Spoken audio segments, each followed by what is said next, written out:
الرجيم بسم الله الرحمن الرحيم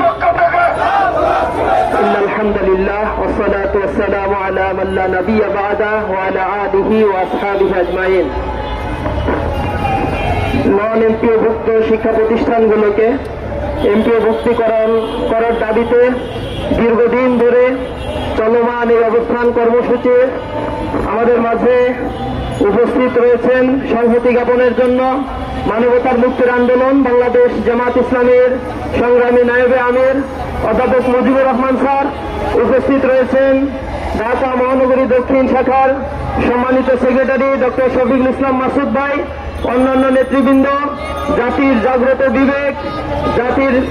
কর্ণধার বলা চলে যাদেরকে, সেই শিক্ষকবৃন্দ, সাংবাদিক বন্ধুগণ, আসসালামু আলাইকুম ওয়া রাহমাতুল্লাহি ওয়া বারাকাতুহু। আমরা গভীর উদ্বেগের সাথে লক্ষ্য করছি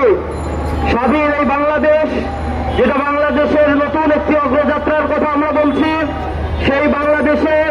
যে মানুষেরা তাদের জীবনের রক্ত ঢেলে দিয়েছে, শাহাদাত বরণ করেছে, আহত হয়েছে, বন্ধুত্ব বরণ করেছে, তাদের চোখে এক স্বপ্ন ছিল এই দেশকে আবার নতুন করে বৈষম্যহীন একটি চমৎকার একটি দেশ গড়ে উঠবে। আমরা উদ্বেগের সাথে লক্ষ্য করছি প্রতিটি বিষয়ে এই সরকারের কাছে দাবি আদায় করার জন্য জনগণকে রাস্তায় নেমে আসতে হচ্ছে, যা আমাদের জন্য খুবই লজ্জাজনক এবং দুর্ভাগ্যজনক। আমরা দীপ্তকণ্ঠ বলছি, আজকে যে দাবি দাবাগুলো এখানে উপস্থাপন করা হচ্ছে 6 মাস 7 মাস পেরিয়ে গেলেও এর একটি সুরাহা করার জন্য সরকার যে তৎপরতা থাকা দরকার ছিল আমরা সেটি লক্ষ্য করছি না। আমরা সরকারের কাছে উদাত্ত আহ্বান জানাই, অনতি বিলম্বে মানুষের এই গণ দাবিগুলোকে মেনে নিয়ে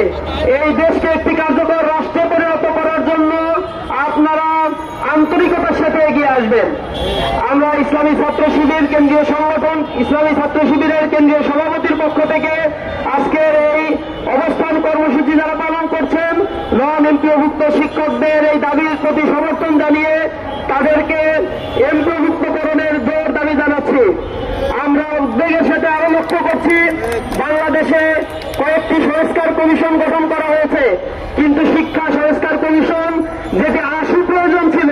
সেই সংস্কার কমিশনের কোন তৎপরতা আমরা লক্ষ্য করছি না। এটা জাতি হিসেবে আমাদের জন্য দুর্ভাগ্যজনক। আওয়ামী ফ্যাসিবাদের আমলে এই শিক্ষা ব্যবস্থাকে নষ্ট করে দেওয়ার জন্য আমাদের যুব সমাজ যেন জনসম্পদ